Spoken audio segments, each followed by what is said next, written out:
হৃদয়েরা কয় ভাই বোন, হবু দেওরের জন্মদিনে এইসব গিফট কেন দিলাম, সাথে কি কি খাবার দাবার ছিল আজকে সবটাই শেয়ার করব। আগের ভিডিওতে আমি দেখিয়েছিলাম যে কিভাবে আমি এই সুন্দর জায়গাটা ডেকোরেশন করেছি। অনেকেই দেখলাম কমেন্ট করেছো যে আমার ঘরের জানালার পর্দা খুলে আমি নাকি হৃদয়ের বাড়িতে লাগিয়েছি। মানে সত্যি অবাক লাগে। এরকমটা তারাই বলে যারা আমার আগের ভিডিওগুলো দেখেনি। যখন আমরা সন্ন্যাসী ছিলাম মানে চৈত্র মাসে, তখন কিন্তু হৃদয়ের ঘরের জানলার জন্য আমি এই পর্দাগুলো কিনে নিয়ে গেছিলাম। চাইলে একটু তোমরা আমার পুরোনো ভিডিও দেখে আসতে পারো। যাই হোক, ওইসব উত্তর দিয়ে লাভ নেই। এখন চলো হবু দেওরের জন্মদিনের কেক কাটা যায়। তোমরা অনেকেই বলেছো হৃদয় আর ওর ভাইকে একই রকম দেখতে। হ্যাঁ, এটা কিন্তু একদম সত্যি। জানো তো গলার সুরটাও কিন্তু অনেকটা একই রকম।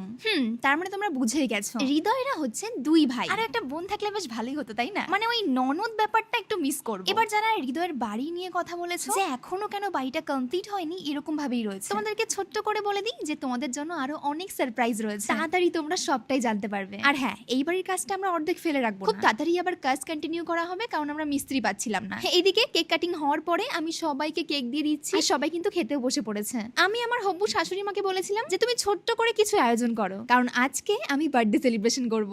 সেই মতো কি কি খাবার দাবার ব্যবস্থা রয়েছে সবটা লাস্টে দেখাচ্ছি। আগে দেখো আমি এদিকে গিফট গুলো সাজিয়ে নিয়েছি আর ভাইকে ঘরে রেখে নিলাম। এবার বললাম যে গিফট গুলো আনবক্সিং করো। এবার আমিও দেখার জন্য খুব এক্সাইটেড ছিলাম যে গিফট গুলোর পছন্দ হয় কিনা, কারণ দেখো একটা মেয়ে হলে অনেক অনেক গিফট অপশন রয়েছে, কিন্তু ছেলেদের যে কি গিফট দেবো এটা সত্যি একটা বিশাল বড় মাথা ব্যথার কারণ। এবার দেখো ওর যেই সব জিনিসপত্র লাগবে আমি তেমন কিছুই এনেছিলাম। যেমন প্রথমে ছিল একটা জিন্সের প্যান্ট, তারপরে ছিল একটা পারফিউম সেট, আর লাস্টে আমি ওকে জিজ্ঞাসাও করেছিলাম যে সব থেকে কোন গিফটটা পছন্দ হয়েছে। সেটা তোমরা শুনলে অবাক হয়ে যাবে। আর পারফিউমের পরে একটা সুন্দর ক্রক্স ছিল, যেটা আমি ওকে ডেইলি ওয়্যারের জন্য দিয়েছিলাম। এবার তোমরা ওর রিয়াকশন দেখে অনেকেই বলবে যে না, ওর গিফট গুলো পছন্দ হয়নি, কিন্তু ভাই ছেলে মানুষদের আমার কোনো রিয়াকশনই থাকে না। হৃদয় আমার চুপচাপ করে গিফট আনবক্সিং করে, ওর ভাইও একদমই সেম। আর তারপর ছিল একটা সুন্দর ঘড়ি। এবার দেখো যতই ও বড় হয়ে যাক, কিন্তু আমাদের কাছে ও ছোট, সেই কারণে ওর জন্য একটা চকলেটের সেটও এনেছিলাম। আর তারপর শেষ গিফটে ছিল তিনটে শার্ট আর টি শার্ট। বিশ্বাস করো অনেক খুঁজে খুঁজে ওর জন্য এই গিফটগুলোই আমি পেলাম। আমি জানি এবার অনেকেই বলবে যে এত কিছু না দিয়ে একটা দামি জিনিস দিতে পারতে। মানে তোমাদের কাছে আসল গিফটের মূল্যটা কি এটা সত্যি আমি জানি। আমার মনে হয়েছে ও যেই জিনিসগুলো দরকার আমি সেইগুলোই দিয়েছি। আর যদি বলো আরো গিফটের কথা, তাহলে সারা বছরই পড়ে রয়েছে। মানে গিফট দেওয়ার জন্য আলাদা করে দিনের কোনো দরকার নেই। যাই হোক, যাকে আমি গিফটগুলো দিয়েছি তার কিন্তু